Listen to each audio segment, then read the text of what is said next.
Part 1. Most people say they want to stop working, but that isn't actually what they mean. What they really want is to stop feeling trapped. They want to stop waking up with a sense of obligation they didn't choose. They want to stop trading most of their time for money just to stay in the same place. They want to stop feeling like life is something that happens around their job instead of something they actively shape. When people say, "I don't want to work anymore," they're not rejecting effort. They're rejecting forced effort.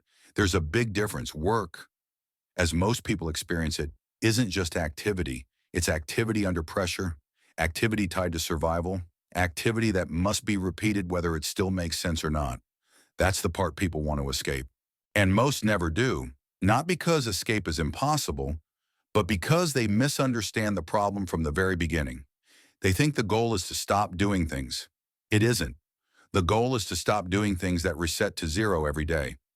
Think about how most work functions. You show up, you perform, you get paid, then it resets. Tomorrow you start again. Nothing you did yesterday removes the need to do it again today. That's not a moral failure, it's a structure, and structures produce predictable outcomes. If your life is built on a structure that requires your presence every day to function, then absence equals collapse. No matter how good the pay is, that's still dependency. Most people don't notice this because the structure is familiar. Everyone around them is doing the same thing. It feels normal. Normal doesn't mean optimal. For most of history, survival required constant labor. So we learned to respect work, admire it, and even tie our identity to it. There's nothing wrong with that. Work has dignity, but compulsory work is different from chosen effort. Chosen effort builds. Compulsory effort sustains. One compounds, the other repeats. People who never escape work usually believe one of two things. Either they believe working harder will eventually free them, or they believe freedom is unrealistic and only for a lucky few. Both beliefs keep them stuck. Harder work inside the same structure does not change the structure. It just increases output temporarily. And giving up on freedom early guarantees you never design a path toward it. The people who stop working are not the people who stop trying. They are the people who stop repeating. They ask a different question. Instead of asking, "How do I earn more?" they ask, "How do I make this effort last?" That question changes everything, because once effort can last, it stops feeling like work. It starts feeling like construction. Most people spend their lives maintaining something, a lifestyle, a payment, a standard. Maintenance never ends. The moment you stop, things fall apart. Builders think differently. Builders accept more effort up front, so there is less required later. They don't avoid work. They front load it. They don't ask for easy paths. They ask for paths that don't require their constant presence forever. This is where people get confused. They hear "never work again" and imagine leisure. That's not what actually happens. What happens is control. Control over time, control over pace, control over direction. The work doesn't disappear, the pressure does. And that difference is life-changing. In this book, we're not talking about quitting your job tomorrow. We're not talking about passive income fantasies or shortcuts. We're talking about understanding the mechanics that quietly free some people while others stay stuck repeating the same effort year after year. We're going to slow this down. We're going to strip the idea of freedom down to its basics. And we're going to talk plainly about what actually separates people who must work from people who choose to. Because once you understand what work really is, the path away from it becomes surprisingly clear. Not easy, but clear. In the next part, we're going to talk about the most common trap people fall into without realizing it. The trap of trading time for money and assuming that's just how life works. Part 2, continuing, longer plain English. Most people trade time for money without ever questioning it. They grow up watching adults do it. They're taught to prepare for it. School trains them for it. Jobs reward them for it. So by the time they notice the cost, it already feels permanent. You work an hour, you get paid for an hour. You work a day, you get paid for a day. You work a year, you get paid for a year. It feels fair, and in a short window it is. But over a lifetime, it's expensive, because time is the one thing you can't earn more of. Every time you trade time directly for money, you lock your income to your presence. No presence, no pay. That's the rule, whether it's written down or not.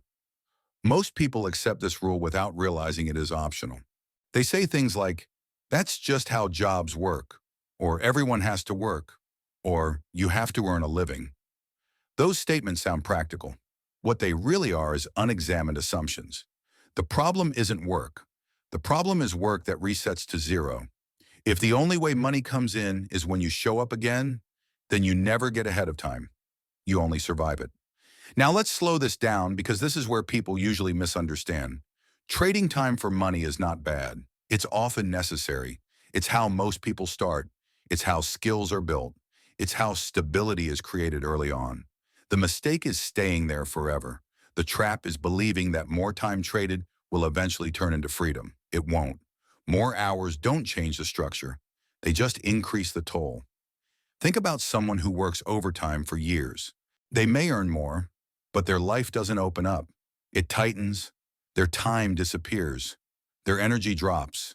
Their options shrink. They're paid more, but they're owned more too. This is why people can make good money and still feel trapped. The issue isn't income. It's dependency. Dependency feels like this. If I stop, everything stops. If I slow down, I fall behind. If I step away, I lose ground. That feeling doesn't go away with raises. It often gets worse. Because higher income usually comes with higher expectations, more responsibility, more pressure, less flexibility. People think promotion equals freedom. Often it just means a nicer cage. Now here's the part people don't like hearing. Trading time for money trains your mind to think small. Not because you're unintelligent, but because the structure rewards short-term thinking. You start thinking in hours, shifts, pay periods. You plan around schedules. You optimize for efficiency instead of leverage. You measure success by how busy you are. Busy feels productive.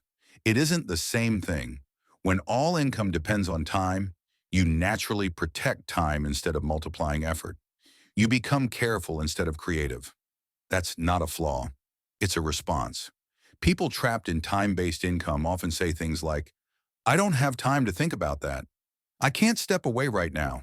I'll deal with this later. Later rarely comes because the structure consumes it. This is why people can work for decades and still feel like they're just getting by. They're not building momentum. They're maintaining motion. There's a big difference. Motion keeps you tired. Momentum carries you forward.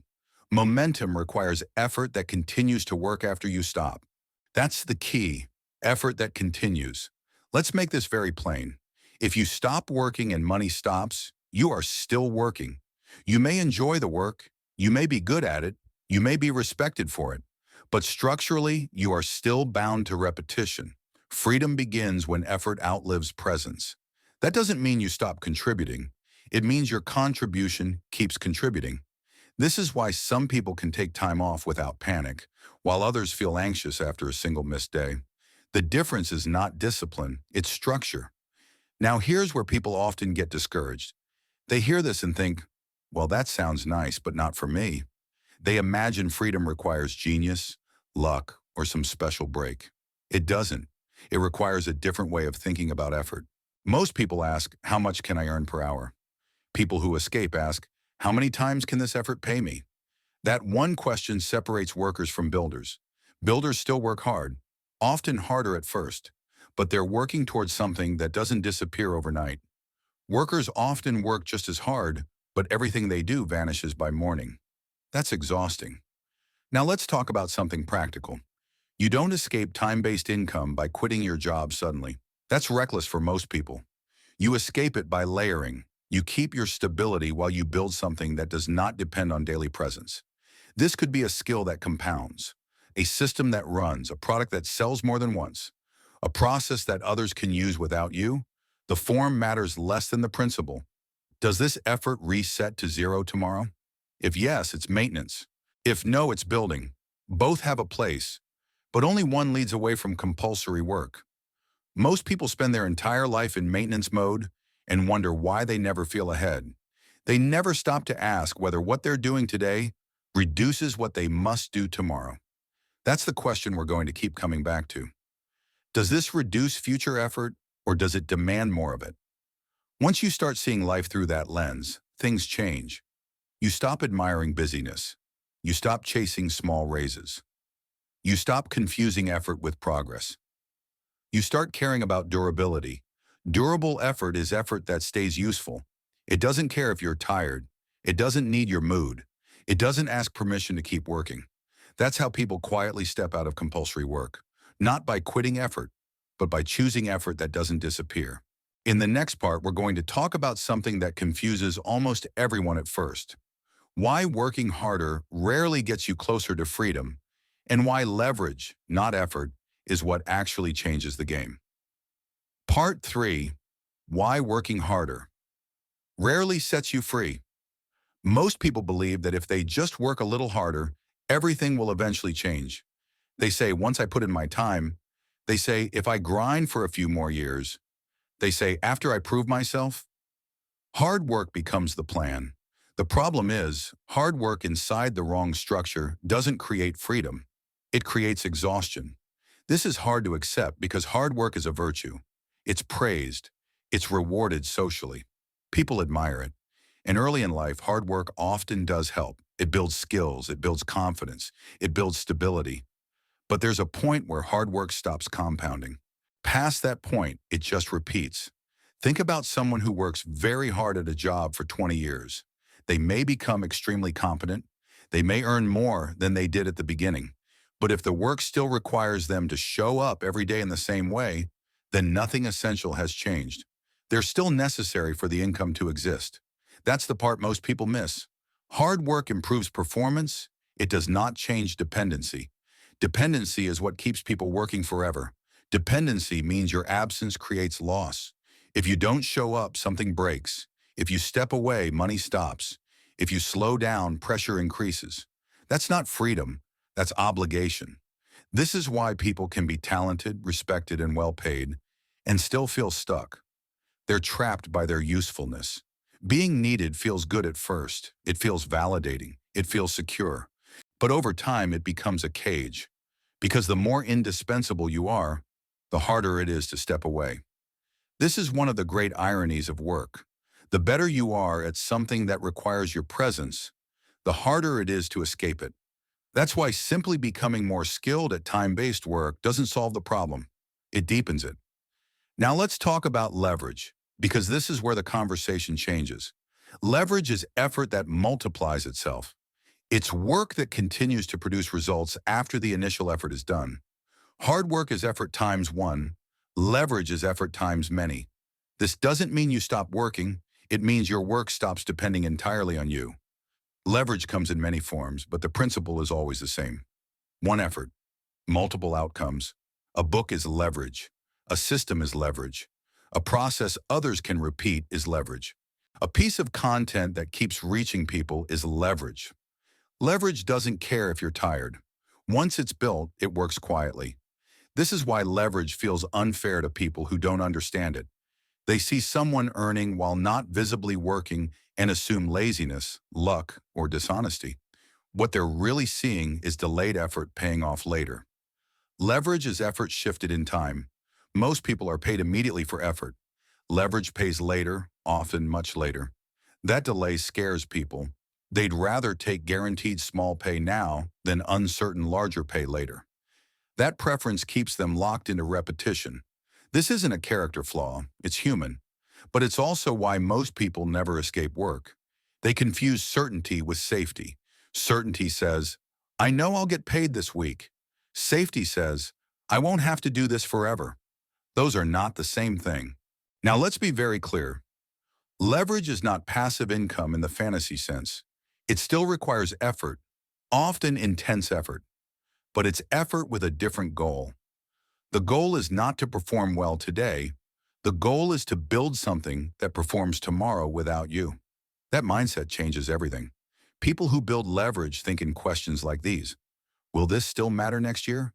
Can this be reused? Can this reach more than one person at a time? Does this reduce future effort or increase it? Most people never ask these questions. They're too busy. Busyness hides structural problems. When you're busy all the time, you don't notice that nothing is changing. Hard work without leverage creates a strange illusion. You feel productive. You feel useful. You feel tired, but you don't feel freer. Freedom requires a different feeling. It feels slower at first. It feels uncertain. It feels like effort without immediate reward. That's why most people don't pursue it. They're trained to expect payment quickly. Leverage asks you to delay gratification in exchange for independence. That's a hard trade for people who are already tired. This is where many people quit the idea of freedom entirely. They say, I can't afford to do that. What they really mean is, I can't afford to delay income. Sometimes that's true in the short term, but over a lifetime, delaying leverage is more expensive. Because without leverage, work never ends. Now here's an important clarification. Leverage doesn't have to replace your work immediately. It starts small. A little effort on the side, a skill developed quietly, a system tested slowly. You don't need to gamble your life. You need to redirect some of your effort. Instead of putting 100% of your energy into repeating, you divert 10% into building. That 10% feels pointless at first. It doesn't pay much. It doesn't feel impressive. No one applauds it. But over time, it grows. And one day it matters more than the 90% ever did. This is how people escape without drama. They don't quit suddenly. They don't announce it. They don't rebel against work. They outgrow it. Hard work is still part of the process, but it changes role. Hard work becomes the investment, not the sentence. Once you see this clearly, working harder loses its appeal. Not because effort is bad, but because repeating effort forever is. In the next part, we're going to talk about the difference between working and building, and why that distinction explains almost every gap you see between people who escape and people who don't. Part 4. The difference between working and building. Most people use the words working and building as if they mean the same thing. They don't. Understanding the difference between these two ideas is one of the most important shifts a person can make if they want to stop working one day without stopping life. Working is effort that keeps something going. Building is effort that creates something new. Working maintains. Building accumulates. Both require effort, but they lead to very different outcomes. Most people spend their entire lives working. They wake up, handle responsibilities, solve problems, earn income, and repeat. When the day ends, the slate is wiped clean. Tomorrow requires the same effort again. That's not because they're doing something wrong. It's because working is designed to sustain, not to transform. Building is different. Building asks a quiet question most people never stop to ask. If I do this today, will tomorrow be easier? That question alone separates two very different lives. Someone who is working measures success by completion.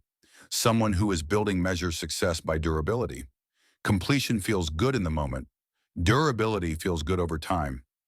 Now let's slow this down, because this is subtle. Working feels productive because it produces immediate results. Tasks get finished. Problems get solved. Paychecks arrive. That feedback loop is strong. It trains your brain to keep repeating the behavior. Building often feels unproductive at first. There's little feedback. Progress is slow. Results are unclear. And because there's no immediate reward, it feels risky. This is why most people avoid building. Not because they're lazy, but because they're conditioned. Conditioned to expect results quickly. Conditioned to value visible output. Conditioned to measure worth by busyness. Working satisfies those conditions. Building challenges them. Think about someone who works all day and comes home exhausted. They may want to build something on the side, but they're tired. Not just physically, mentally. Working consumes attention. It leaves little space for long-term thinking. This creates a cycle. Working drains the energy needed to build. Not building guarantees more working. People feel trapped inside this loop without understanding why. Now here's the part people often miss. You don't escape work by refusing to work. You escape work by choosing what you work on. Builders still work hard, sometimes harder than workers, but they work on things that don't require their constant presence forever.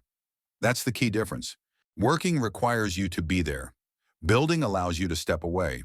If your absence destroys the thing, you're still working. If your absence doesn't stop it, you're building. This is a harsh test, but it's honest. Now let's talk about why building feels uncomfortable. Building asks you to accept a delay between effort and reward. That delay creates uncertainty, and uncertainty makes people anxious. When you work, you know what to expect. When you build, you don't. That uncertainty is what scares people off. They'd rather accept a predictable ceiling than an uncertain upside. That choice feels responsible in the short term. Over decades, it's costly because predictable ceilings don't move. Now, here's something important to understand. You don't have to choose between working and building. Most people do both, but not at the same time. They work to stabilize. They build to escape repetition. The mistake is using all available effort to maintain the present. That leaves nothing for the future. Builders protect a portion of their energy, even when it's small, even when it feels insignificant. They treat building time as sacred, not because it pays immediately, but because it eventually replaces the need to repeat. This is where patience comes back into the picture. Building requires patience because the early stages don't look like progress. You might work for weeks and feel like nothing changed. That's normal. Foundations don't show above ground. People who don't understand this quit too early. They say, "This isn't working." What they really mean is, "This isn't paying yet." Payment is not the same as progress. Progress is structural. Payment is visible. Building often makes progress long before payment arrives. This is why comparing builders to workers can be misleading. The worker looks ahead early. The builder looks behind later. By the time the builder's progress becomes obvious, most people assume they got lucky. They didn't. They endured the invisible phase. Now let's talk plainly about what building actually looks like in real life. It doesn't usually look glamorous. It looks like working on something after a long day. It looks like learning skills no one is applauding yet. It looks like creating things that don't pay much at first. It looks boring. That boredom filters people out. Most people want freedom, but they don't want the boredom that builds it. That's why freedom looks rare. But boredom is not suffering. It's just quiet effort. Builders learn to tolerate boredom without interpreting it as failure. They don't need constant excitement. They need consistency. This is why working harder often feels like progress, while building feels like risk. But over time, the math flips. Working harder increases dependence. Building increases options. Options are what create freedom. Freedom is not the absence of effort. It's the ability to choose where effort goes. People who never work again are not people who do nothing. They are people who have built enough structure that effort is optional, not mandatory. That doesn't happen by accident. It happens when someone notices the difference between working and building and starts choosing building more often than comfort would suggest. In the next part, we're going to talk about how income actually becomes detached from time and why this shift is less mysterious than people think. Part 5. How income becomes detached from time. Most people believe income and time are permanently connected. You show up, you work, you get paid. You don't show up, you don't get paid. That connection feels natural, almost physical, like gravity. And because it's reinforced every day, people stop questioning it. But income is not naturally tied to time. It's tied to value delivery. Time-based pay is just one method of delivering value. It's the simplest one. It's also the least flexible. To understand how income becomes detached from time, you don't need complicated financial theory. You just need to notice how value moves in the real world. Think about a movie. The actors worked once, the film keeps earning. Think about a song, it's recorded once, it can be played millions of times. Think about a book, written once, read for decades. The creator's time was used up front. The value keeps moving afterward. That's not magic. That's structure. Now contrast that with time-based work. You answer emails, you attend meetings, you solve problems. The moment you stop, the value stops. There is no carryover. The effort disappears as soon as it's completed. This is the key difference. Detaching income from time means allowing effort to outlive the moment it was applied. That's it. People make this concept mysterious because they want it to be special. They want it to feel inaccessible. But it's not. It's just uncommon. Now here's the part people struggle with. Detaching income from time requires delayed reward. You give effort today knowing it may not pay you today. That delay is uncomfortable, especially for people who are already stretched thin. It feels irresponsible. It feels risky. It feels like gambling with your stability. That's why most people never try. They say things like, "I can't afford to do that," or "I don't have time for that right now." What they usually mean is, "I can't afford uncertainty." That's understandable. But certainty has a cost too. Certainty costs options. When all income is immediate and time-based, there's no room to experiment, no room to build, no room to let something grow. Everything must pay quickly or it's abandoned. This mindset keeps people locked in short cycles. Now let's talk about a common misunderstanding. People think detaching income from time means doing less. Often it means doing more at the beginning. More thinking, more planning, more trial and error, more patience. The work shifts from execution to creation. Execution repeats. Creation accumulates. Creation is harder up front because there's no clear finish line. There's no clock out time. You don't get to say, that's enough for today, and feel done. You stop because you choose to, not because the structure tells you to. That freedom feels uncomfortable at first. People used to time-based work rely on external boundaries, schedules, deadlines, supervisors. When those disappear, they feel lost. This is another reason many people retreat back to traditional work even when they have options. They confuse structure with safety. But structure can be built. The people who successfully detach income from time don't eliminate structure. They replace external structure with internal structure. They decide when they work. They decide what matters. They decide when effort is complete. That takes maturity. Now let's talk about the simplest way this shift begins. It almost never starts by replacing all income. It starts by layering. You keep your main source of income. You protect stability. But you redirect a portion of your effort towards something that doesn't depend on daily presence. That portion might be small, an hour a day, a few hours a week, some focused energy on weekends. The amount matters less than the direction. You're training your effort to do a different job. Instead of earning now, it's earning later. This is uncomfortable because it feels inefficient. You could work overtime and earn more immediately. Instead, you're choosing to earn nothing now in exchange for potential later. That trade-off feels wrong to people trained on time-based pay. But it's the only way out. Now here's something important. Not all delayed effort becomes leverage. Effort that never reaches completion doesn't detach income from time. It just becomes a hobby. Leverage requires finishing things. This is where many people get stuck. They start building, but they never finish.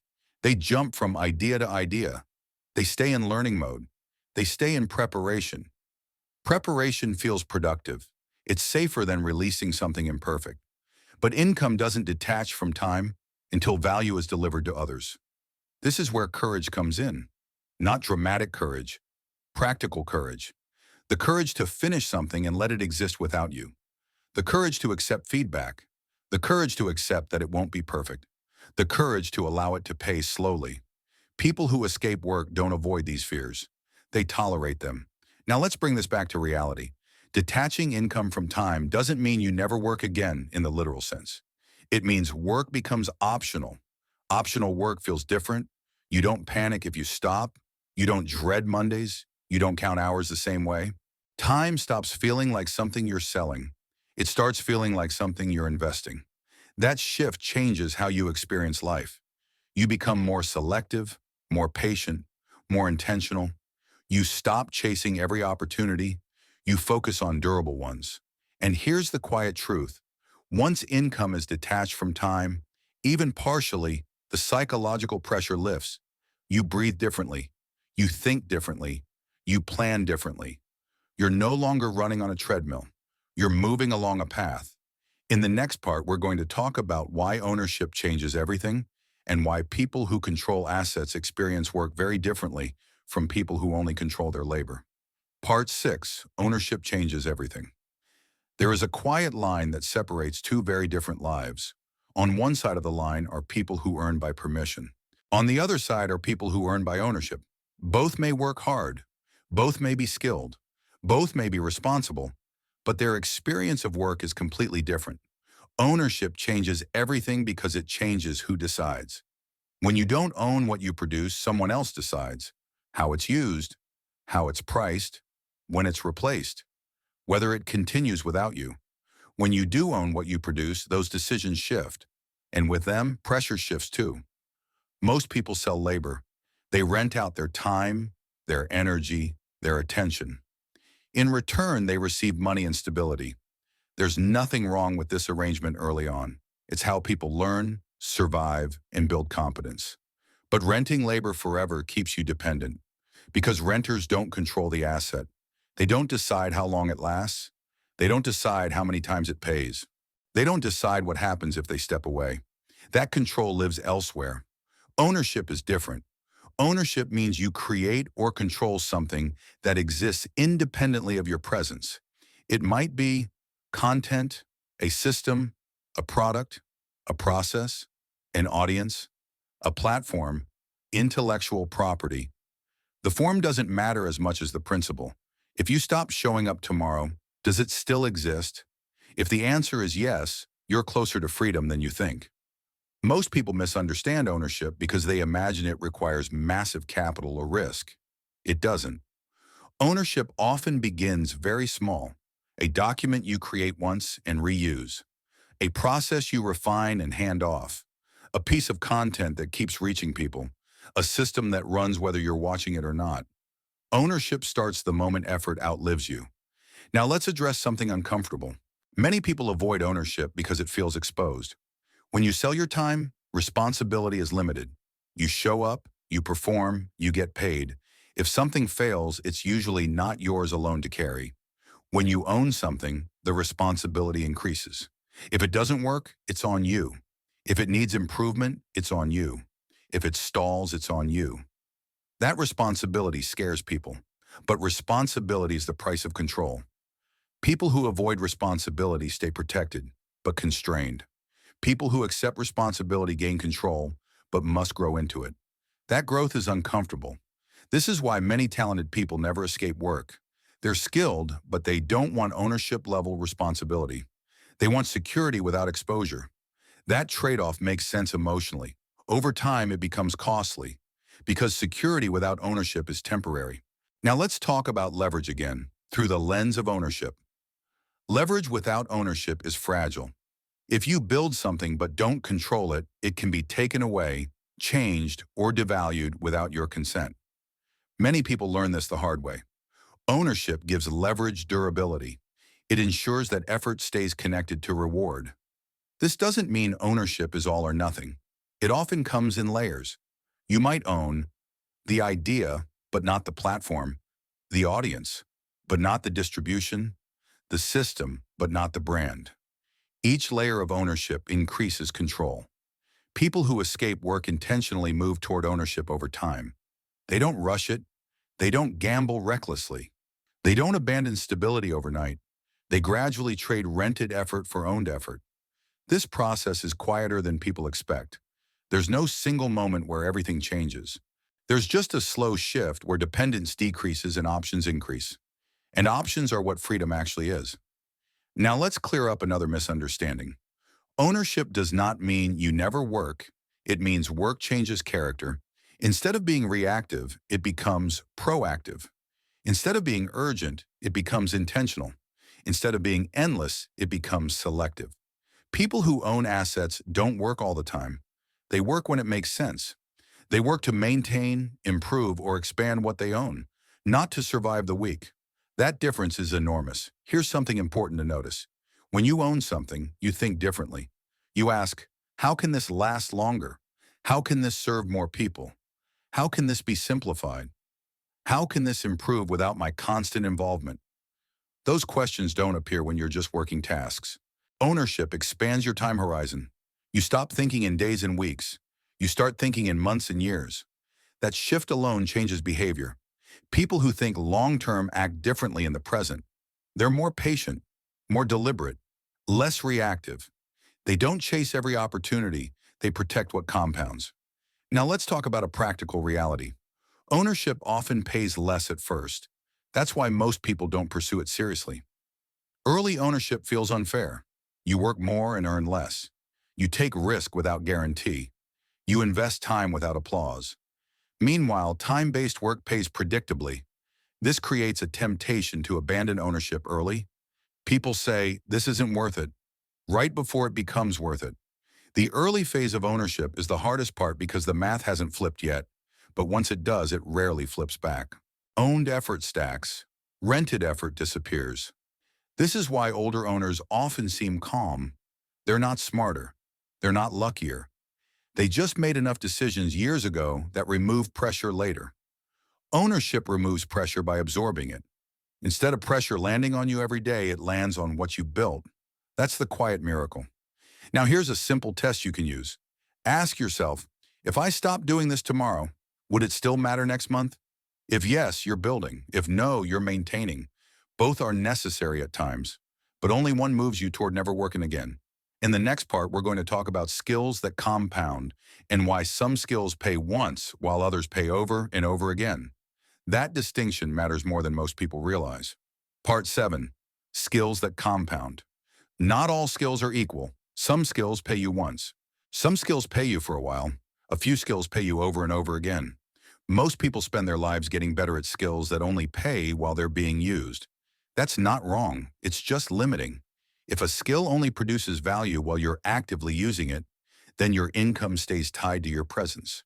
You may become very good. You may become very fast. You may become very respected. But when you stop, the value stops too. Compounding skills work differently.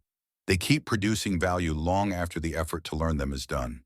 This is one of the least understood ideas in work and income, and it explains why some people seem to pull away from the pack over time without working more hours. Let's make this very simple. A non-compounding skill requires constant use. A compounding skill creates something that keeps working. Most jobs reward non-compounding skills. You solve problems. You manage tasks. You respond. You execute. These are useful skills. Society needs them, but they don't accumulate. When you stop solving, managing, responding, or executing, the value disappears. Compounding skills create outputs. Outputs live outside of you.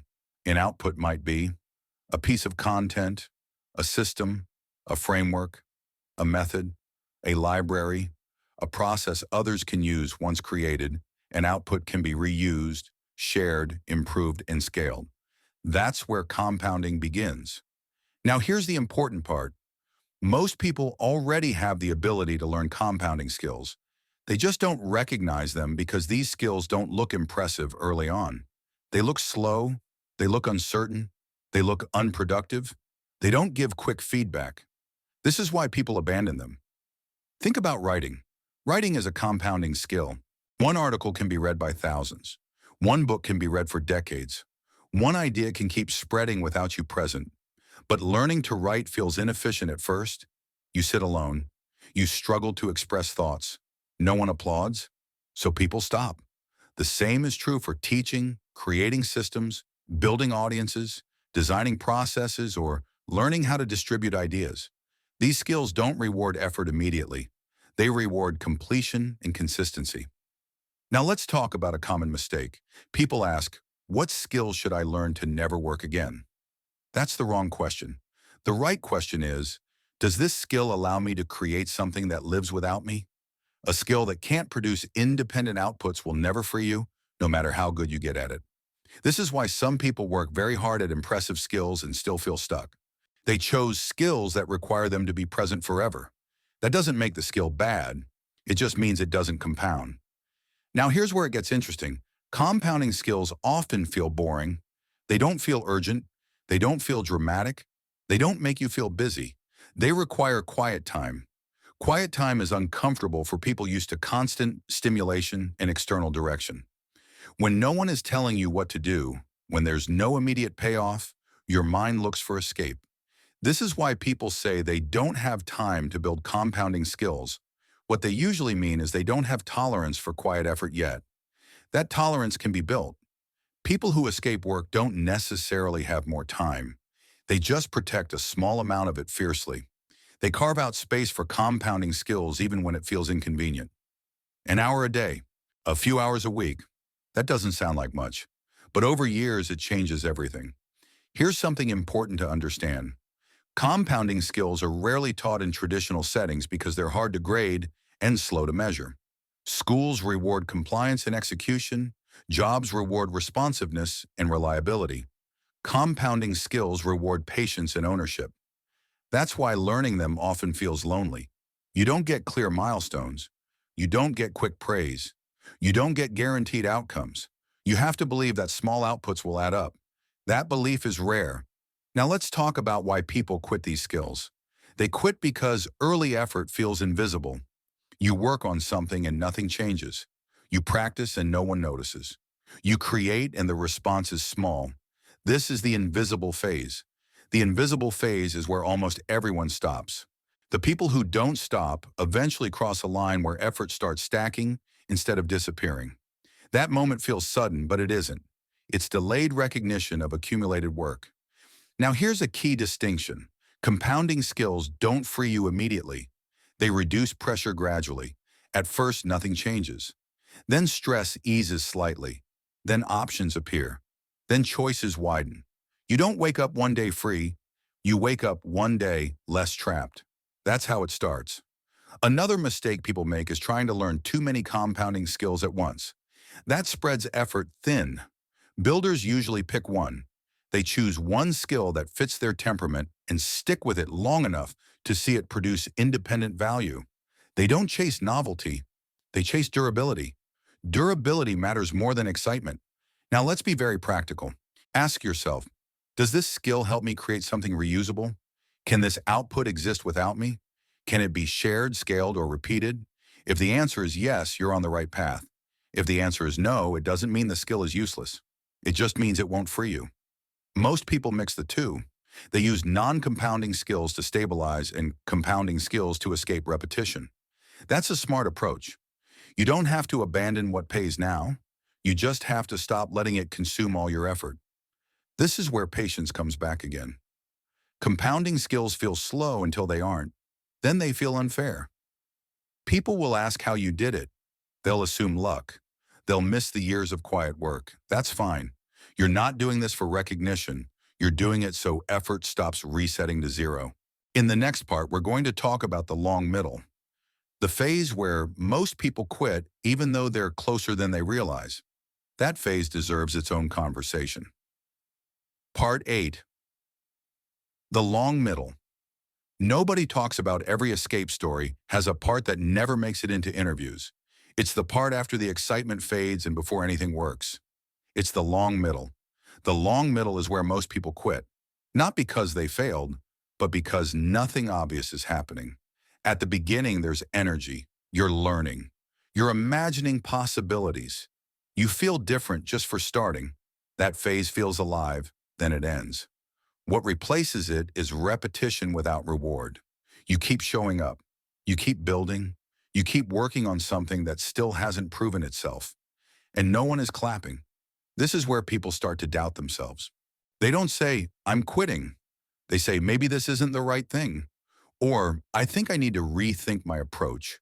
Or, I'll come back to this when I have more time. Those are respectable sentences. They're also how the long middle empties out.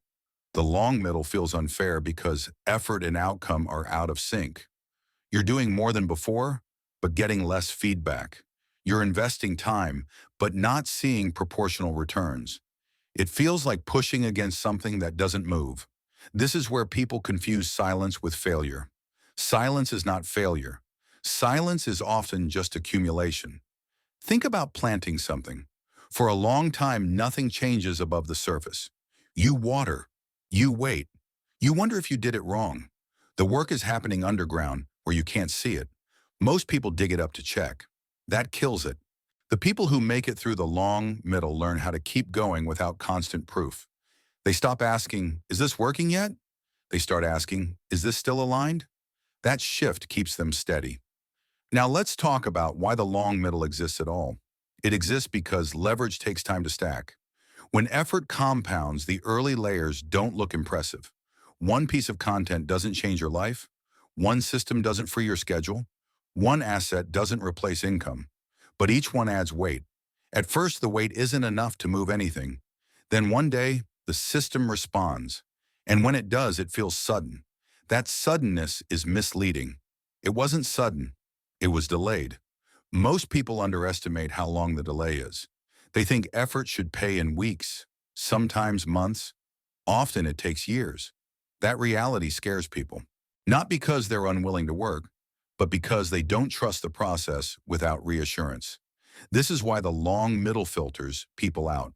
Not on intelligence, not on talent, on patience. Now let's be very clear. The long middle is not about grinding harder. Grinding harder usually makes it worse.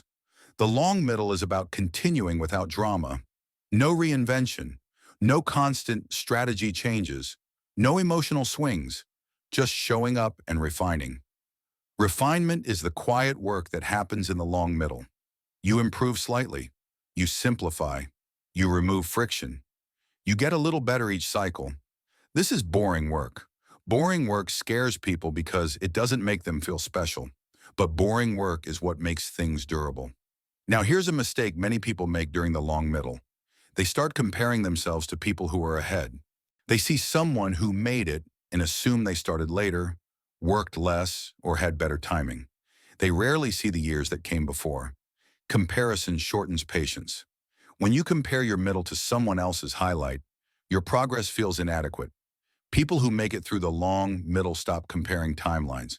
They focus on direction instead. They ask, am I still moving away from time-based work and toward owned effort? If the answer is yes, they stay, even if it's slow. Another challenge of the long middle is fatigue, not burnout. Fatigue from uncertainty. Burnout comes from doing too much. Fatigue comes from not knowing when payoff arrives. That kind of fatigue messes with your thinking. You start questioning decisions you were once confident in. You revisit old ideas. You second-guess paths that were working fine. This is why people sabotage themselves near the finish line. They don't quit because it's impossible. They quit because it's unclear. The people who make it through accept that uncertainty is part of the cost. They don't demand clarity. They demand alignment. If the work still makes sense, they continue. Now here's something practical that helps. People who survive the long middle reduce the scope of their expectations. They stop expecting freedom all at once. Instead, they look for pressure relief, less urgency, more flexibility, small wins that reduce dependence. Those small changes are signs of progress. Freedom rarely arrives as an event. It arrives as a gradual release of pressure. You notice you can say no more often. You notice you don't panic if income dips slightly. You notice you have room to think. That's leverage beginning to work. Most people miss these signs because they're looking for a dramatic finish. The long middle doesn't end with fireworks. It ends with calm. One day you realize you're no longer desperate, no longer rushing, no longer dependent in the same way. And that realization changes how you act going forward. Now let's talk about persistence in the long middle. Persistence here is not about stubbornness. It's about not reacting emotionally to normal delays. The long middle is normal. If something is taking longer than expected, it doesn't mean it's broken. It means it's real. Real leverage takes time. Real freedom is built, not stumbled into. And the people who make it through the long middle don't do anything heroic. They just don't quit during the quiet years. They keep building while others get bored. They keep refining while others restart. They keep going while others chase something new. That's the difference. In the next part, we're going to talk about the illusion of job security and why the paths that feel safest often carry the most hidden risk. Part 9, the illusion of job security. Most people stay where they are because it feels safe. They say things like, at least it's steady, or I can't risk losing what I have, or this might not be perfect, but it's secure. Security becomes the reason they stop questioning their path. The problem is, most of what people call job security isn't security at all. It's familiarity. Familiarity feels safe because it's known. You know the routine. You know what's expected. You know how to survive inside it. That knowledge creates comfort, even when the structure itself is fragile. True security is the ability to adapt. Most jobs don't provide that. They provide predictability as long as conditions stay the same. But conditions rarely stay the same. Companies change direction. Markets shift. Technology replaces tasks. Management changes priorities. And when that happens, the security people thought they had disappears quickly. This is why layoffs feel shocking even to people who did everything right. They worked hard. They were loyal. They followed the rules. None of that guaranteed safety, because safety wasn't coming from them. It was coming from something they didn't control. That's the core problem with job security. It's outsourced. Now let's be clear. There's nothing wrong with having a job. Jobs serve a purpose. They provide structure, income, and experience. They help people build skills and stability. The danger comes when people mistake temporary predictability for permanent safety. That mistake keeps them from building anything else. People who believe in job security stop preparing for change. They stop learning new skills. They stop experimenting. They stop building assets. They assume tomorrow will look like today. That assumption is expensive. Now here's the uncomfortable truth. The safest position is not the most stable-looking one. It's the most adaptable one. People who can create value in different ways are safer than people who rely on one system, even if that system looks strong. A person with one income source and no leverage is fragile. A person with multiple small sources of value is resilient. Resilience beats security every time. This is why some people lose jobs and recover quickly, while others struggle for years. It's not about intelligence, it's about optionality. Optionality means you have choices. Choices come from skills, ownership, and systems that don't depend on a single gatekeeper.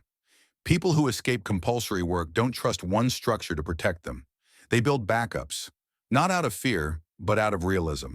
They understand that no institution cares about their future more than they do.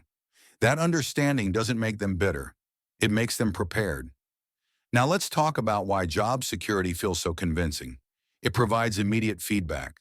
You get paid regularly, you get performance reviews, you get titles and roles. Those signals reassure you. Building leverage often provides no such signals. You work quietly, you experiment, you improve things no one sees yet. There's no badge that says this will matter later. So people choose the visible reassurance of a job over the invisible preparation of ownership. That's a reasonable emotional choice. Over decades, it's a risky one. Now here's something important.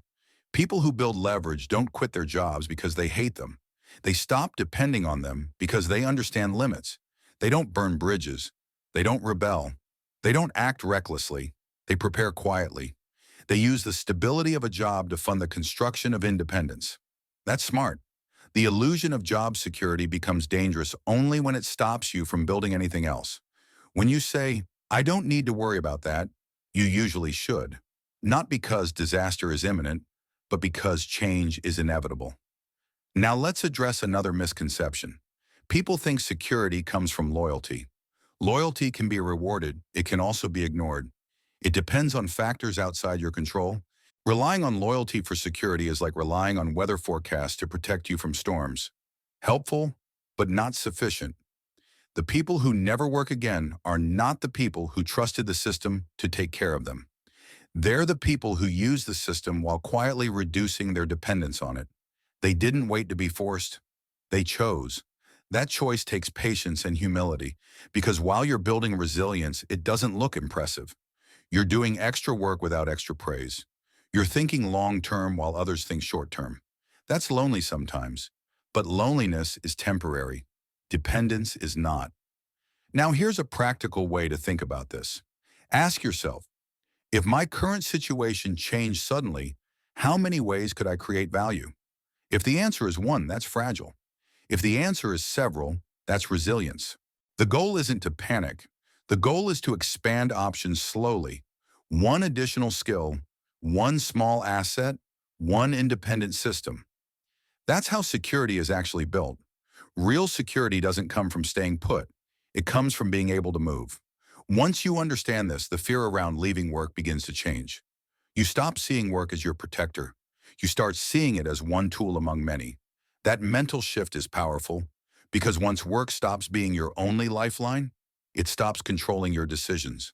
In the next part, we're going to talk about designing a life instead of a career, and why people who focus only on climbing ladders often miss the bigger picture.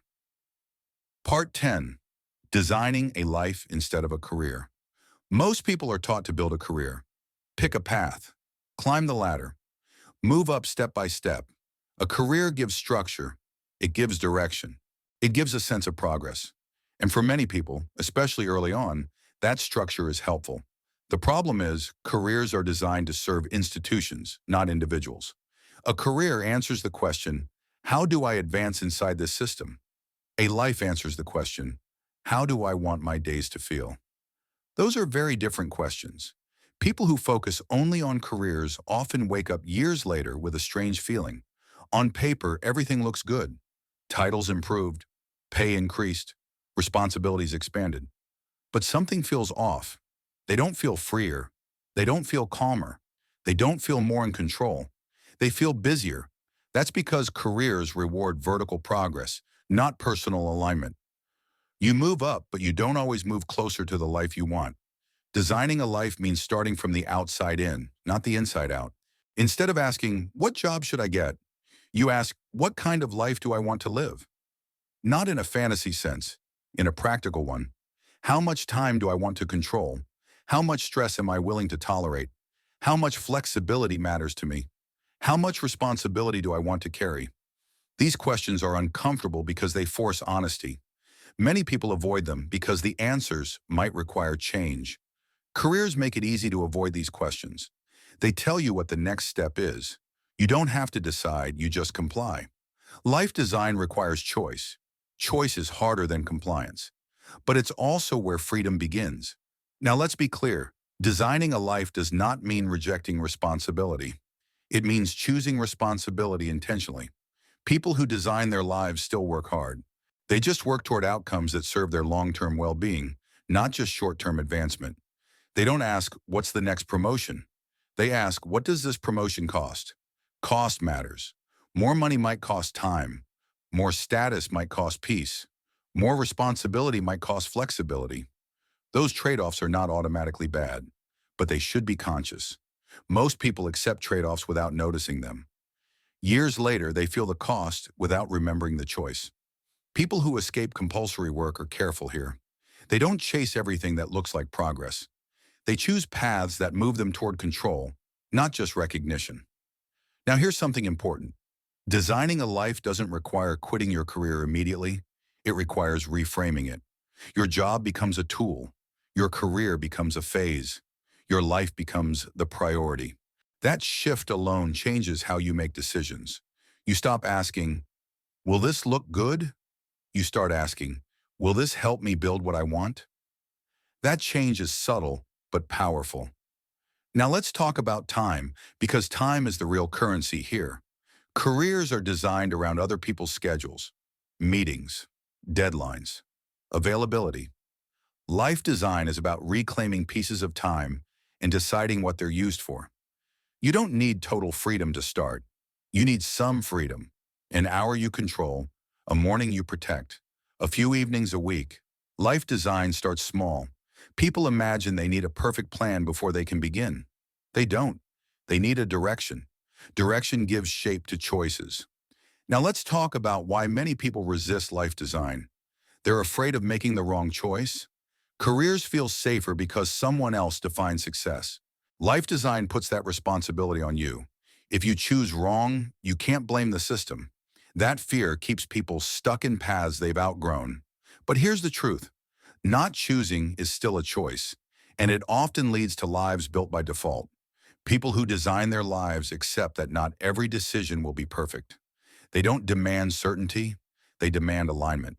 If something moves them closer to control, flexibility, and peace, they consider it progress.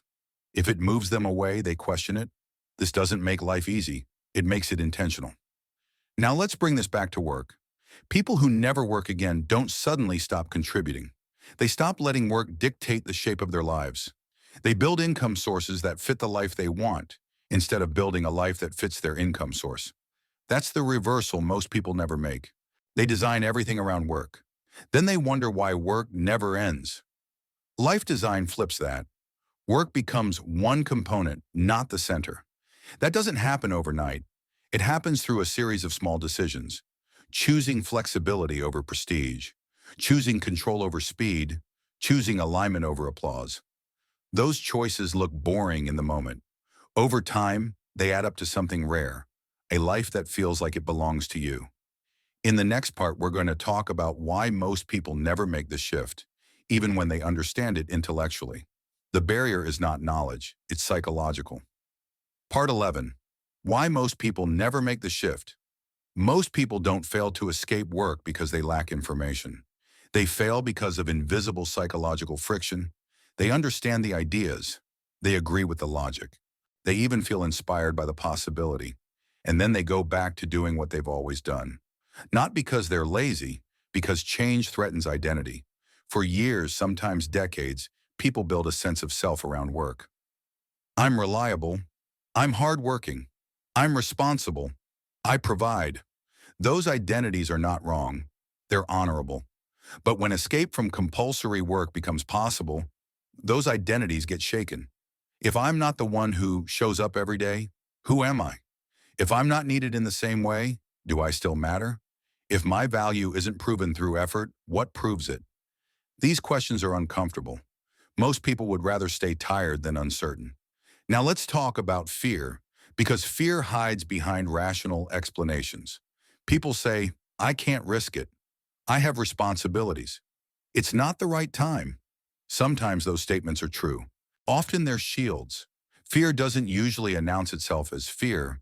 It dresses up as logic. It sounds reasonable, responsible, mature, but beneath it is a simple concern. What if this doesn't work? That fear is amplified by how visible failure feels when you step outside the norm. Working a job and staying stuck is socially acceptable. Trying something else and failing is not. People fear judgment more than they fear stagnation. So they stay where they are, even when it drains them. Now let's talk about momentum. Most people underestimate how much momentum they already have inside their current structure. They've built routines, they've built habits, they've built expectations. Those things keep them moving, but in one direction. Changing direction requires friction. You don't just glide into a new path. You push against old momentum. That push feels heavy. At first, every new effort feels harder than it should. Not because it is hard, but because it's competing with existing habits. This is why people say, I tried that and it didn't stick. It didn't stick because they didn't change the structure around it. People who make the shift don't rely on willpower. They change their environment. They protect time. They remove distractions. They build routines that support building instead of repeating. They don't wait to feel motivated. They design conditions where effort is the default. Now let's talk about delayed identity. People who escape work start thinking of themselves differently long before anything changes on the outside.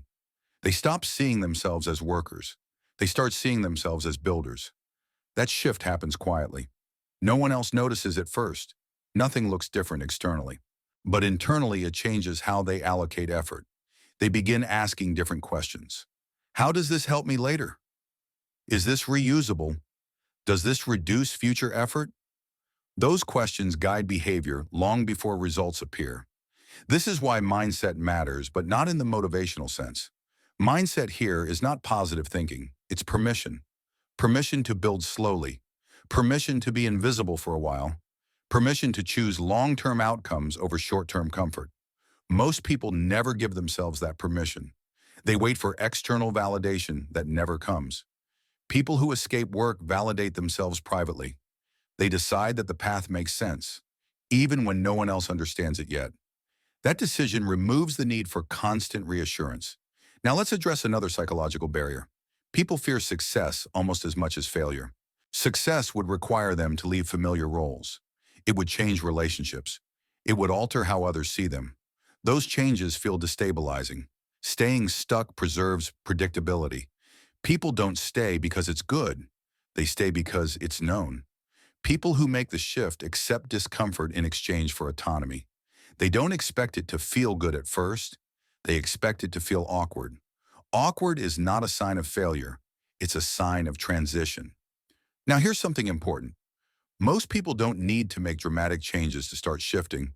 They need to make consistent ones. A protected hour, a quiet routine, a long-term project.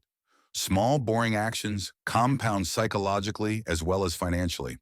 Each time you show up for something you own, you reinforce a new identity. I build. I create. I invest effort for later. Those statements slowly replace old ones. This is how people cross the invisible line. Not with a leap, with repetition. The shift is subtle. One day you realize you're no longer emotionally dependent on your job. Another day you notice you're thinking years ahead instead of weeks. Nothing dramatic happens, but everything is different. In the next part, we're going to talk about patience and boring consistency, and why these traits, not intelligence or luck, are what actually carry people to the other side. Part 12. Patience and boring consistency. Most people think the reason they don't get ahead is because they're missing something, a secret, a strategy, a shortcut. What they're usually missing is patience, not dramatic patience, not inspirational patience, boring patience. The kind that shows up quietly, does the same small things over and over, and doesn't ask for attention. Boring consistency is the engine behind almost every story of freedom that looks impressive from the outside. It doesn't feel impressive while you're inside it. It feels repetitive. It feels slow. It feels like nothing is happening. That feeling causes people to stop. They assume that if it doesn't feel exciting, it must not be working. But excitement is not the signal. Progress is. And progress early on is almost invisible. Now let's talk about why boring consistency is so rare. Modern life trains people to expect quick feedback, notifications, metrics, messages, responses. When something doesn't respond quickly, the brain loses interest. Building leverage doesn't respond quickly. You create something and nothing happens. You repeat it and still nothing happens. You improve it and the response barely changes. This makes people doubt the effort. They ask, shouldn't this be working by now? That question is the enemy of consistency. People who escape compulsory work learn to delay that question. They don't ask if it's working yet. They ask if they're still showing up. Showing up is the only thing they control. They don't negotiate with the process. They don't emotionally renegotiate every week. They decide once, then execute. That decision creates calm. Most people don't fail because they choose the wrong path. They fail because they keep reevaluating the right one. Now let's talk about patience, because patience is misunderstood. Patience is not waiting passively. Patience is continuing to act without immediate reward. That's a skill. Like any skill, it improves with use. The first few months of patient effort feel uncomfortable. You want proof. You want reassurance. You want something to point to. Over time, the discomfort fades. You stop needing constant confirmation. You trust the process because you've lived inside it long enough to understand how it moves. This is why experienced builders look calm. They've seen delays before. They've lived through slow periods. They know that lack of immediate results doesn't mean lack of progress. They've trained their nervous system to tolerate uncertainty. That tolerance is powerful. Now let's talk about boredom. Boredom is not a flaw in the process. It's part of it. Boredom shows up when novelty wears off. Novelty is exciting but unreliable. Consistency begins when novelty ends. This is where people get confused. They think boredom means it's time to change direction. Often, boredom means it's time to go deeper. People who escape work don't chase excitement. They chase effectiveness. They don't need their work to entertain them. They need it to compound. Compounding is boring until it isn't. Now let's talk about the discipline side of this. But in plain language, discipline here is not about forcing yourself. It's about removing decisions. People who stay consistent don't wake up every day deciding whether to work on their long-term projects. They've already decided. The work is scheduled, the time is protected, the routine is set. There's nothing to negotiate. Negotiation is where consistency dies. If you debate yourself every day, emotion wins. People who build freedom don't rely on how they feel. They rely on structure. Structure carries effort when motivation disappears. This is why routines matter more than inspiration. Inspiration fades quickly. Routines endure quietly. Now let's talk about something subtle. People who stay consistent forgive themselves quickly. They don't turn missed days into identity failures. They don't spiral. They say, I missed today, I'm back tomorrow. That mindset keeps momentum intact. Most people miss a day and turn it into a story. I always do this. I can't stay consistent. Why do I even try? That story does more damage than the missed day. Builders don't dramatize interruptions. They resume. That simple behavior is rare, and it's one of the strongest predictors of long-term success. Now let's talk about time horizons. People who stay stuck think in short bursts, a week, a month, a quarter. People who escape think in years, not because they're more patient by nature, because they've learned that leverage needs time. When you stretch your time horizon, small efforts stop feeling pointless. An hour a day doesn't feel insignificant when you're thinking in years. It feels inevitable. Now here's something important. Boring consistency does not mean rigidity. You adjust, you refine, you improve, but you don't restart. Restarting kills compounding. Every restart resets progress back to zero. Consistency protects momentum even when direction changes slightly. This is how people quietly pull ahead. They don't sprint, they don't stop, they just keep moving. Over time, the gap becomes obvious. Others are still starting over. You're refining something that already exists. That difference is massive. Now let's connect this back to never working again. People who never work again are not people who found the perfect system. They're people who stayed consistent long enough for imperfect systems to mature. They tolerated boredom. They tolerated slow growth. They tolerated uncertainty. And eventually, effort stopped resetting to zero. Once that happens, the pressure lifts. Work becomes optional. Time becomes flexible. Life becomes quieter. Not because everything is perfect, but because nothing is urgent anymore. In the next part, we're going to talk about systems that replace effort and how structure, when designed well, does the work for you. Part 13, Systems that Replace Effort. At some point, working harder stops helping. Not because effort is bad, but because effort is expensive. It costs time, it costs energy, it costs attention, and those costs add up. People who never work again don't eliminate effort. They move it. They move effort out of daily decisions and into systems. A system is simply a way of doing something that doesn't require you to think about it every time. That's all. When people hear systems, they imagine something complex or technical. In reality, systems are often simple. A routine you don't question, a process you repeat the same way, a structure that removes choice. Systems replace effort by removing friction. Most effort is wasted on deciding, not doing. What should I do today? When should I work on this? Should I push harder or rest? Those questions drain energy. Systems answer them in advance. This is why people who rely on systems look calm. They're not thinking less because they're lazy. They're thinking less because they've already thought it through. They don't wake up and negotiate with themselves. They follow structure. Now let's talk about why systems matter so much for escaping work. Effort requires motivation. Systems don't. Motivation is unreliable. Systems are boring, but dependable. People who stay trapped in work rely on motivation. When motivation fades, everything stalls. People who build systems keep moving even when they don't feel like it. That difference compounds. Now here's an important idea. The goal of a system is not to maximize output. It's to minimize required effort. Most people build their lives to extract the most they can from themselves. They push, they stretch, they overextend. That works for a while, then it breaks. People who escape work design systems that protect them. They ask, how can this work even when I'm tired? How can this continue if I step away? How can this function without constant attention? Those questions lead to sustainable structures. Now let's talk about systems in very plain terms. A system might be a fixed schedule that removes decision-making, a content process that runs the same way every time, a checklist that ensures quality without thought, an automated step that replaces manual work, a rule that prevents overcommitment. None of these are impressive individually.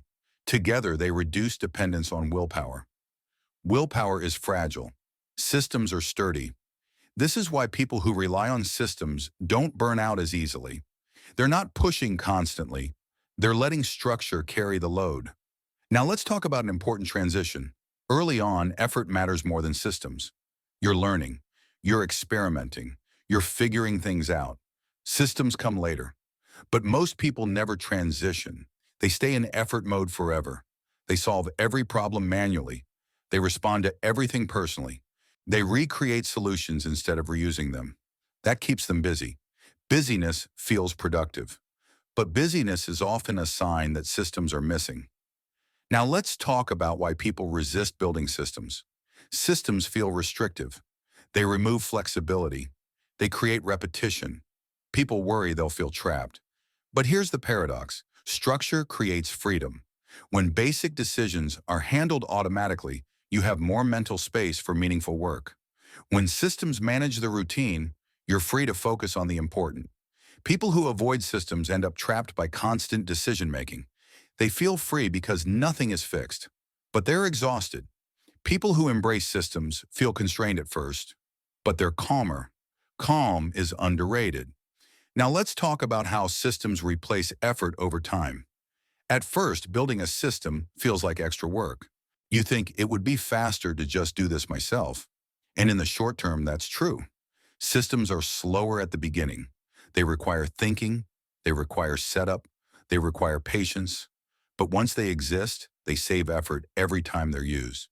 This is another delayed payoff. People who don't tolerate delayed payoff never build systems. They stay busy forever. People who do tolerate it eventually stop working in the way others do. Their days feel lighter. Now here's something important. Systems don't need to be perfect. They need to be good enough to reduce effort. Perfectionism kills systems. People wait too long to formalize things because they want the best setup. Builders create simple systems and improve them gradually. They don't aim for elegance. They aim for relief. Relief from thinking, relief from reacting, relief from urgency. That relief compounds. Now let's talk about a critical system people often overlook. The system of not doing. People who escape work are selective. They don't say yes to everything. They don't chase every opportunity. They don't fill every gap with activity. They build systems that prevent overload. Rules like, I don't take calls on certain days. I don't start new projects before finishing old ones. I don't respond immediately unless it's urgent. These rules protect energy. Energy is a finite resource. People who protect it can build longer. People who spend it reacting burn out. Now let's bring this back to the big picture. Systems allow effort to scale without scaling exhaustion. Without systems, more opportunity means more work. With systems, more opportunity means refinement. That's a huge difference. This is why people who build systems can grow without collapsing. They're not stronger, they're structured, and structure is what eventually replaces effort. In the next part, we're going to talk about money that keeps coming and why recurring value is the quiet engine behind never working again. Part 14, money that keeps coming. There's a kind of money that changes how you breathe. It doesn't arrive with urgency. It doesn't demand constant attention. It doesn't disappear the moment you rest. It just shows up. Not dramatically, not all at once, but consistently. Most people never experience this kind of money, so they don't realize how different it feels. They're used to money that requires chasing. Work, get paid, stop, lose it. That rhythm creates tension. Even when income is good, the pressure stays, because the effort must continue. Money that keeps coming works differently. It's not tied to hours, it's tied to ongoing value. Once set in motion, it continues whether you're actively pushing or not. That continuity changes everything. Now let's be clear. Money that keeps coming is not free. It is earned in advance. You pay for it with effort earlier, patience during the quiet phase, and discipline when nothing is obvious yet. People misunderstand this and think recurring income is lazy. It's not. It's just front-loaded. You work harder up front so you don't have to work forever. Most people prefer the opposite. They work moderately forever to avoid heavy effort now. That choice feels safer short-term. Long-term, it keeps them working. Now let's talk about what recurring money actually is. Recurring money comes from value that needs to be delivered more than once. Not recreated, delivered. There's a difference. Recreation means you start from zero every time. Delivery means something already exists and simply continues serving. Think about it this way. If you have to perform the same action again for money to arrive, it's not recurring.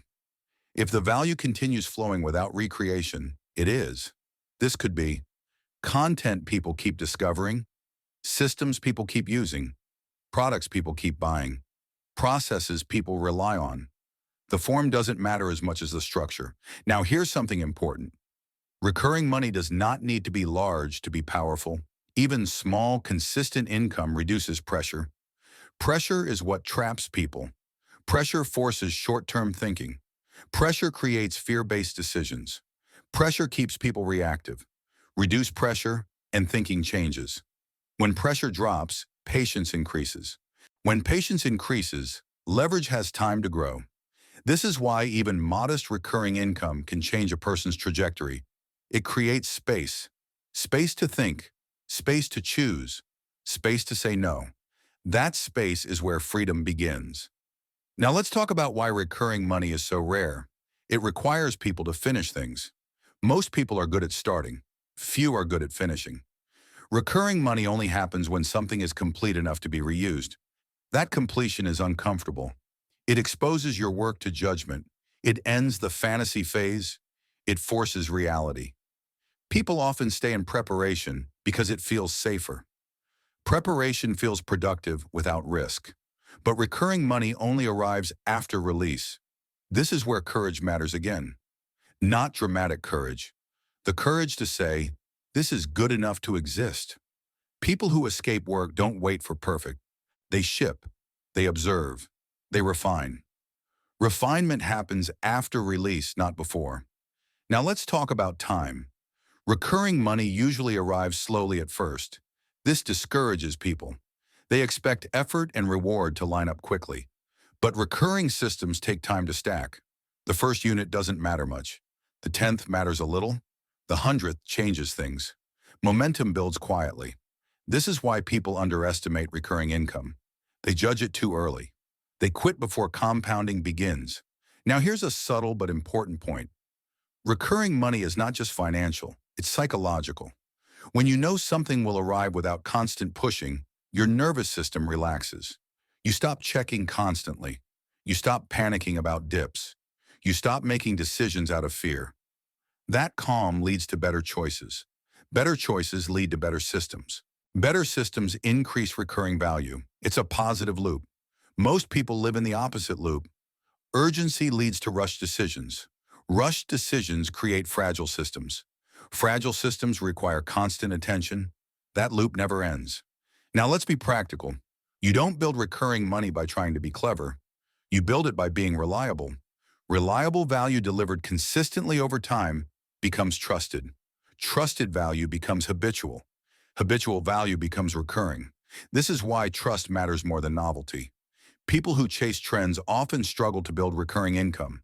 Trends change. Trust accumulates. People who build trust slowly often look behind early. Later, they look untouchable. Now let's address a concern. People worry that recurring money will lock them into obligations. That's a fair concern. Poorly designed recurring systems create new prisons.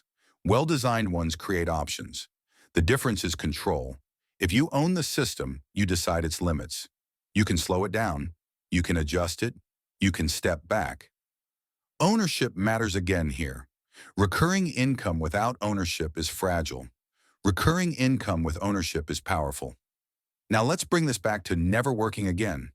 People who never work again don't eliminate income needs. They eliminate income urgency. They have enough recurring value flowing that survival is not tied to daily effort. That doesn't mean they stop contributing. It means they choose when and how. They work on things that matter. They ignore things that don't. That choice is freedom. In the next part, we're going to talk about the identity shift required to live this way, because building recurring value changes who you are, and not everyone is ready for that change. Part 15. The identity shift required. At some point, the mechanics stop being the main obstacle. The real challenge becomes internal. Because escaping compulsory work isn't just about changing what you do, it's about changing who you think you are. For most of their lives, people are rewarded for being dependable. Show up, do what's asked, meet expectations. That identity is reinforced constantly. You're praised for reliability. You're trusted with responsibility. You're valued for consistency. There's nothing wrong with this identity. The problem comes when it becomes the only way you know how to matter. People who escape work have to loosen their grip on being needed in familiar ways. That feels uncomfortable. If I'm not needed every day, am I still useful? If I'm not proving my value constantly, do I still have value? Those questions don't have immediate answers. And most people don't like unanswered questions. So they stay where the answers are obvious, even if they're costly. Now let's talk about the identity of a builder. Builders measure themselves differently. They don't ask, was I busy? They ask, did I move something forward? They don't equate exhaustion with progress. They don't need external validation for every effort. Their sense of worth comes from alignment, not approval. That shift is subtle but profound. It changes how you respond to feedback. When you rely on external systems for identity, feedback feels threatening. When your identity is internal, feedback feels informational. People who escape work stop taking things personally.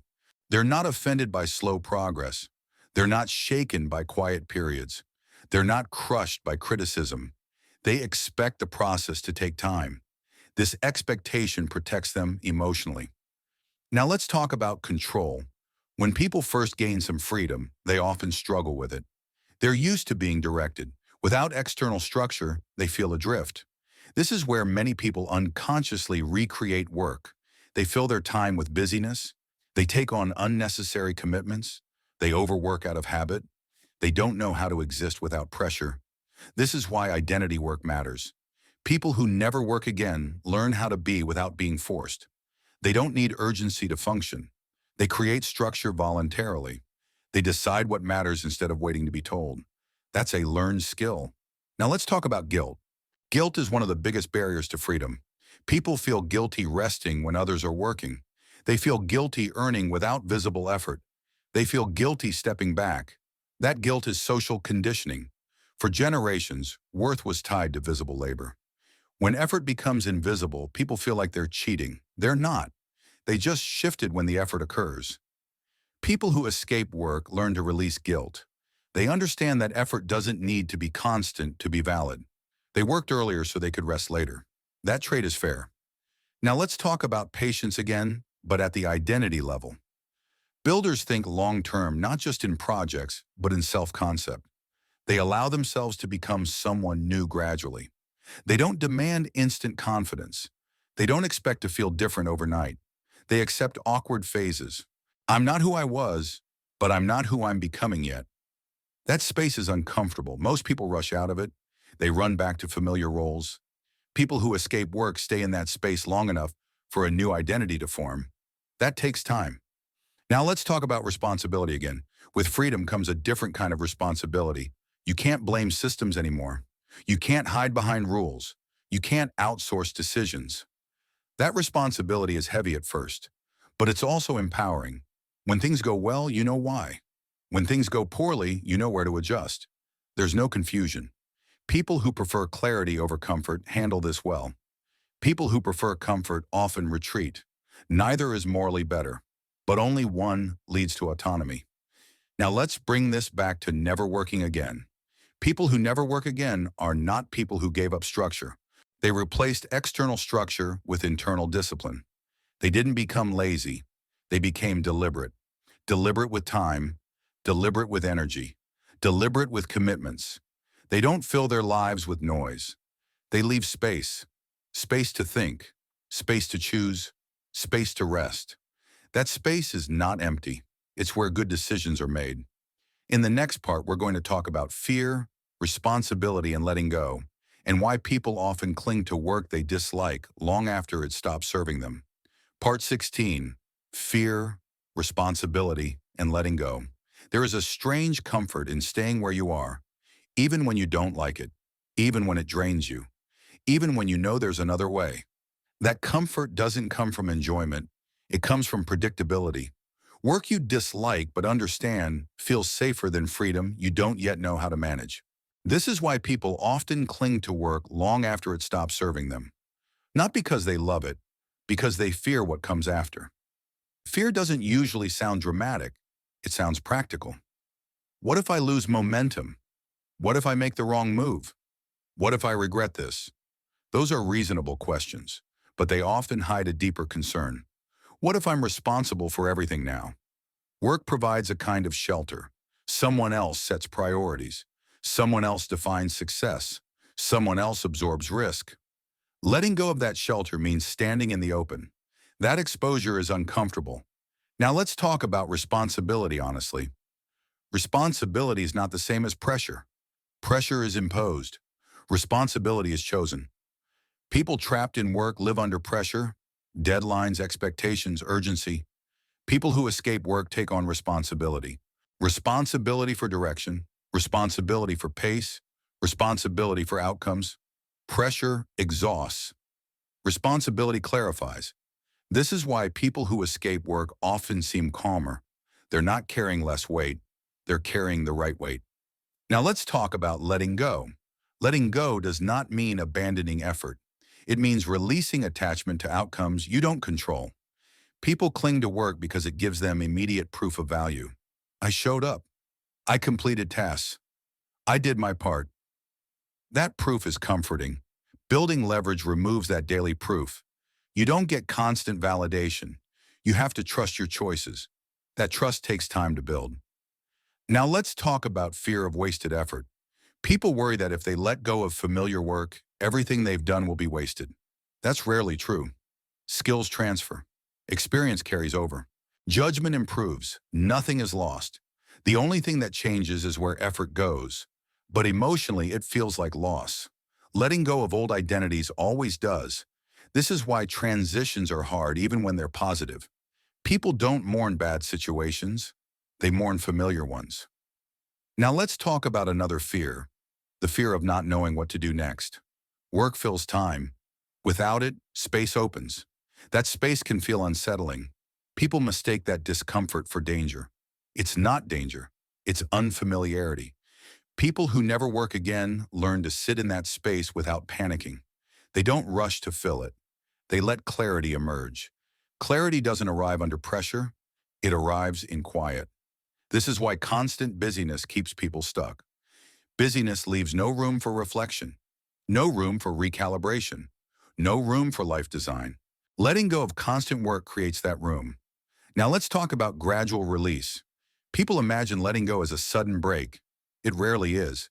It's usually a series of small detachment points, caring less about status, needing approval less, reacting less urgently. Each small release reduces dependence. Over time, work loses its emotional grip.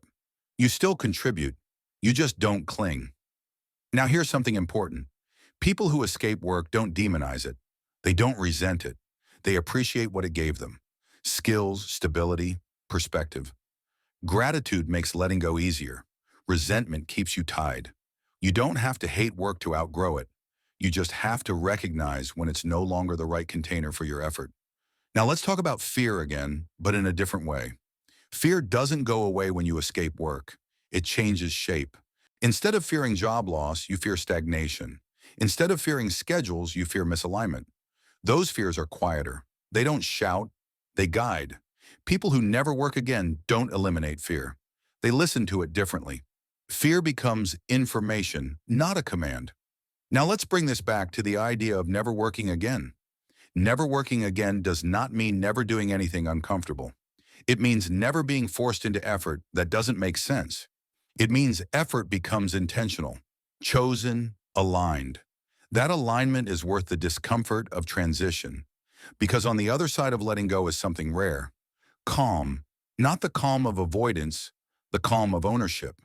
Ownership of time, ownership of direction, ownership of life. In the next part, we're going to talk about what never working again actually looks like in real life, beyond fantasy and exaggeration. Part 17. What never working again actually looks like. When people hear the phrase never working again, they imagine something unrealistic. Endless leisure, permanent vacation, doing nothing forever. That image sounds appealing, but it's not what actually happens. In reality, people who never work again don't stop doing things. They stop being forced to do things. That distinction matters. Their days are not empty. They're intentional. They wake up without urgency. They move at a pace they choose. They decide what deserves effort and what doesn't. There's no alarm pushing them into someone else's priorities. This doesn't mean life becomes effortless. It becomes self-directed. Now let's talk about a normal day for someone who never works again. It doesn't look impressive from the outside. They might read, walk, think, work on something quietly, spend time with people they care about. Ignore things that don't matter. There's no rush to justify their time. That's the biggest change. When work is compulsory, time feels like it needs permission. When work is optional, time feels like it belongs to you. This shift changes how you experience everything. Now let's talk about effort. People who never work again still exert effort, but differently. They work in bursts. They rest without guilt. They stop when energy fades. They don't push through exhaustion because there's no external demand forcing them to. They respect limits. That respect prevents burnout. This is why people who escape work often look healthier over time. They're not draining themselves daily. Now let's talk about purpose. A common fear is that without work, life loses meaning. That fear comes from confusing activity with purpose. Activity fills time. Purpose gives direction. Work often provides activity without purpose. When work disappears, purpose becomes clearer. People who never work again choose projects based on interest, alignment, and impact, not necessity. They might build something slowly. They might mentor others. They might create for enjoyment. The difference is they can stop without consequence. That freedom changes the quality of effort. Effort becomes playful instead of pressured. Now let's talk about money again. People who never work again are not reckless. They don't spend wildly. They value stability because they understand how it was built. They live below their means, not out of fear, but out of respect for their freedom. They don't inflate their lifestyle to match income. They protect flexibility. Flexibility is the real luxury. Now let's talk about relationships. When work no longer dominates life, relationships change. You're more present. You're less distracted. You're not constantly checking the clock. Conversations deepen. Time with people feels fuller. This is one of the most underrated benefits of never working again. Life feels wider. Now let's talk about stress. Stress doesn't disappear completely, but the source changes. There's less urgency, less artificial pressure, less noise. Problems still exist, but they're not constant. The nervous system gets a break. That alone is transformative. Now let's address a hard truth. Not everyone wants this life. Some people like structure imposed from outside. Some people thrive on schedules and direction. Never working again is not a moral achievement. It's a preference. People who pursue it value autonomy over predictability. They're willing to trade certainty for control. That trade-off isn't for everyone. Now let's talk about boredom. Yes, boredom happens. But it's different. It's not the boredom of repetition. It's the boredom of open space. That boredom is an invitation. It invites reflection. It invites creativity. It invites adjustment. People who never work again learn to sit with boredom without panicking. They don't immediately fill it. They let something new emerge. That's rare. Now let's talk about contribution. Escaping work doesn't make people selfish. Often it makes them more generous. They give time freely. They help without expecting payment. They contribute without measuring ROI. Because they can. Compulsory work limits generosity. Freedom expands it. Now let's be very clear. Never working again does not mean life becomes perfect. It means life becomes manageable.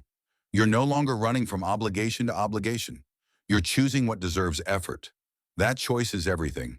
In the next part, we're going to talk about maintaining freedom, because escaping work is one thing. Staying free is another. Part 18, Maintaining Freedom. Escaping compulsory work is not the hardest part. Staying free is. Many people reach a point where effort no longer feels forced, where income no longer depends on daily pressure, where time begins to open up. And then slowly, without noticing, they rebuild a new version of the same trap. Not because they failed, because freedom requires maintenance. Freedom is not a finish line. It's a condition, and conditions can drift if you're not paying attention. Now let's talk about how freedom is lost. It's rarely lost all at once. It's lost in small compromises.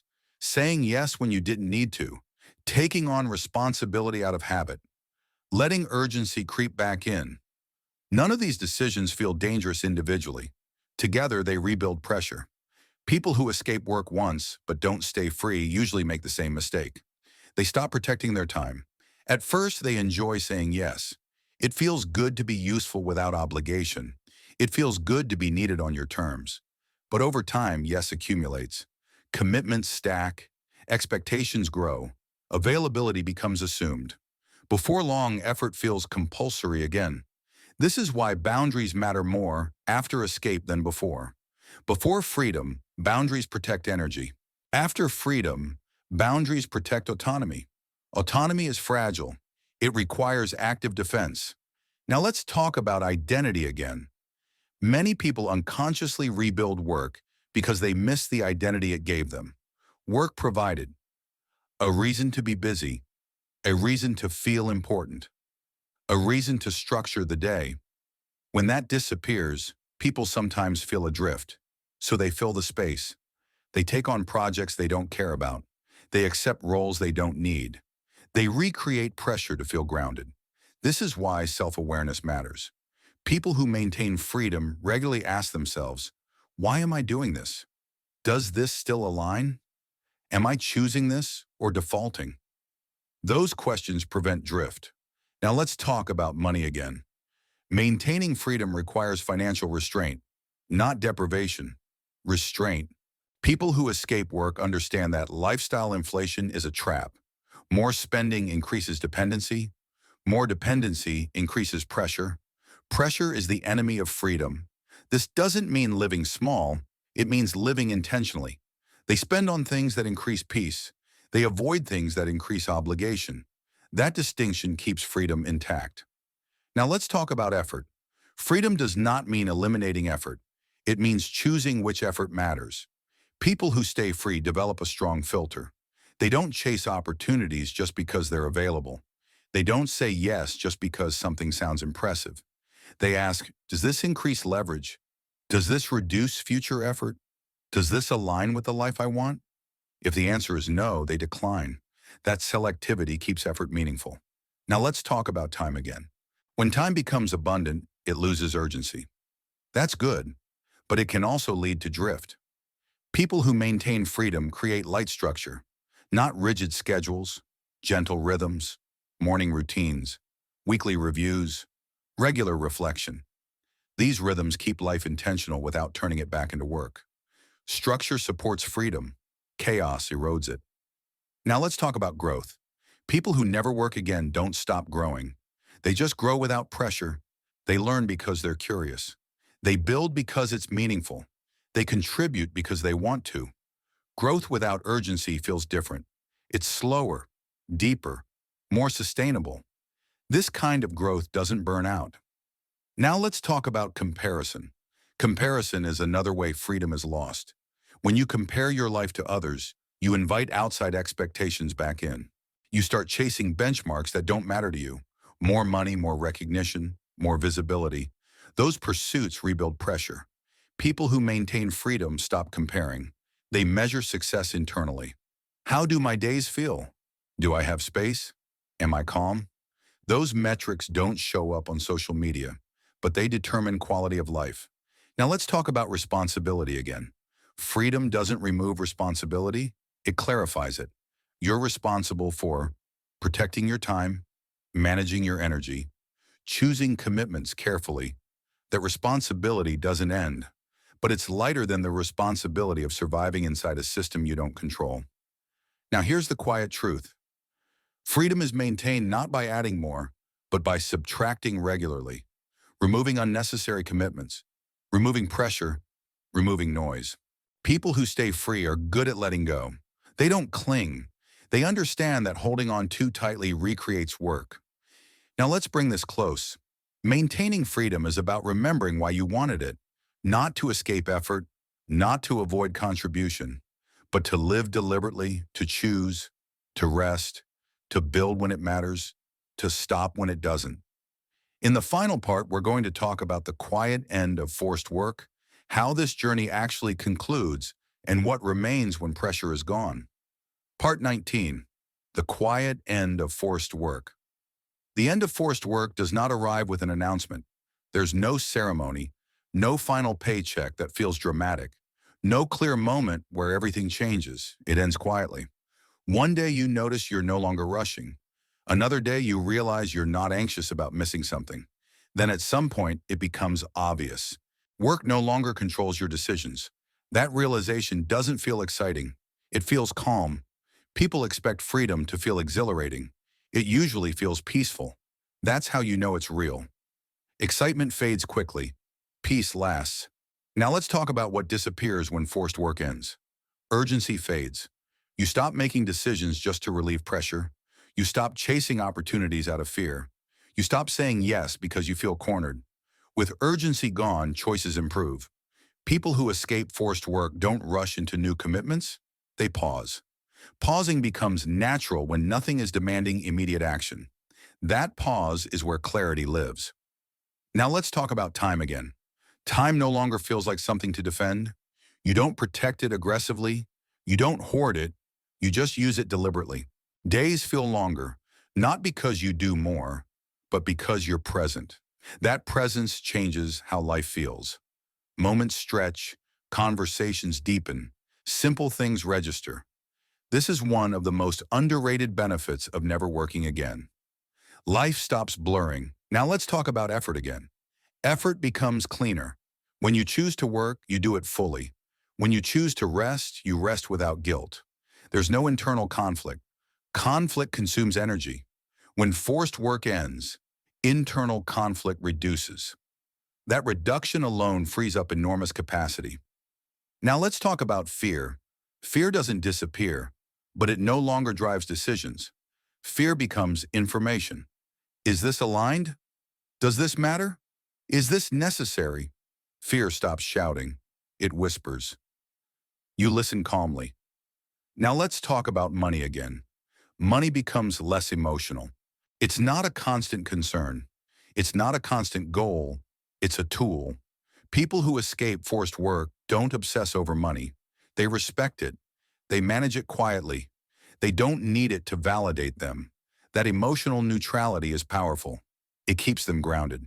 Now let's talk about contribution. People often assume that without forced work, people become disengaged. The opposite is usually true. When contribution is voluntary, it becomes more thoughtful. People give where it matters. They help where they're effective. They build where they're curious. They stop doing things that drain them. They start doing things that last. This is how meaningful work survives the end of forced work. Meaningful work is chosen. Now let's talk about identity one last time. When forced work ends, identity settles. You're no longer defined by a role. You're defined by values. How you treat people, how you spend time, how you respond to challenges.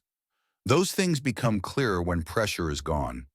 This is why people who escape forced work often seem grounded. They're not chasing an image. They're living a rhythm. Now let's talk about what remains. What remains is not laziness. What remains is intention. You still wake up with purpose, but it's internal. You still act, but you choose. You still build, but you do it because it matters. That's the quiet end of forced work. Not an ending, a transition. In the final part, we're going to close this book calmly, without hype, by talking about what stays when everything else falls away. Part 20, What Remains. When forced work falls away, what remains is not emptiness. What remains is choice.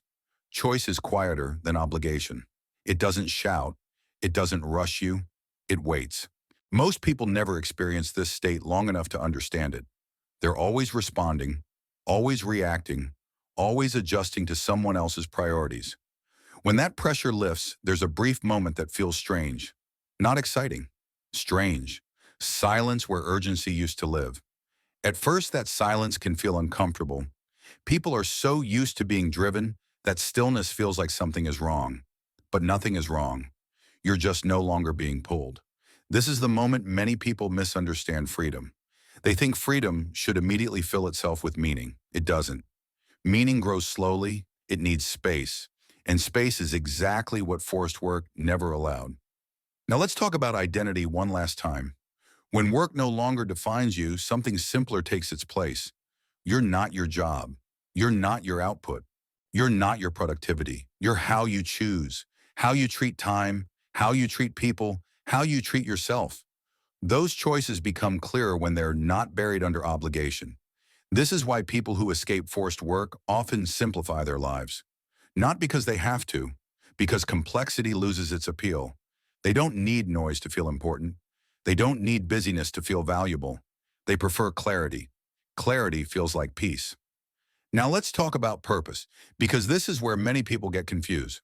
Purpose does not need pressure. In fact, pressure often distorts purpose. When survival is on the line, purpose narrows. You do what you must. When survival is handled, purpose expands. You ask different questions. What matters to me now? What do I want to contribute? What kind of days do I want to live? Those questions don't need answers right away. They unfold over time. People who never work again don't rush purpose. They let it evolve. Now let's talk about effort one final time. Effort doesn't disappear, it becomes cleaner. When effort is chosen, it's more focused. When effort is meaningful, it's less draining. You stop wasting energy proving yourself. You start investing energy where it actually matters.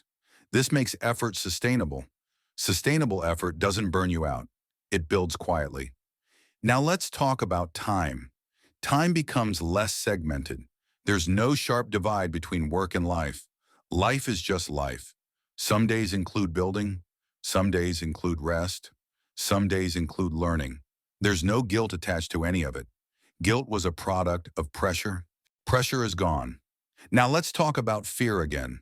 Fear never fully leaves. But without forced work, fear loses authority. It doesn't dictate behavior. It informs it. You notice fear, but you don't obey it automatically. That maturity comes from living without constant threat. Now let's talk about the journey itself. People imagine never working again as a destination. It's not. It's a state you grow into. You don't arrive all at once. You arrive gradually. One decision at a time. One boundary at a time. One system at a time. That's why this book was never about quitting. It was about outgrowing. Outgrowing urgency. Outgrowing dependency. Outgrowing repetition. Outgrowing the idea that your life must be traded away in pieces. Now let's end this quietly. Not with motivation, not with commands, just with perspective. Most people never stop working because they never stop reacting. They stay busy forever because they never build enough distance to choose differently. You don't need to escape all at once. You just need to start shifting effort toward things that don't disappear when you stop. That shift compounds, slowly, quietly, until one day, without ceremony, you notice something. You're no longer being forced. You're choosing, and that choice changes everything. That's what remains, and that's enough.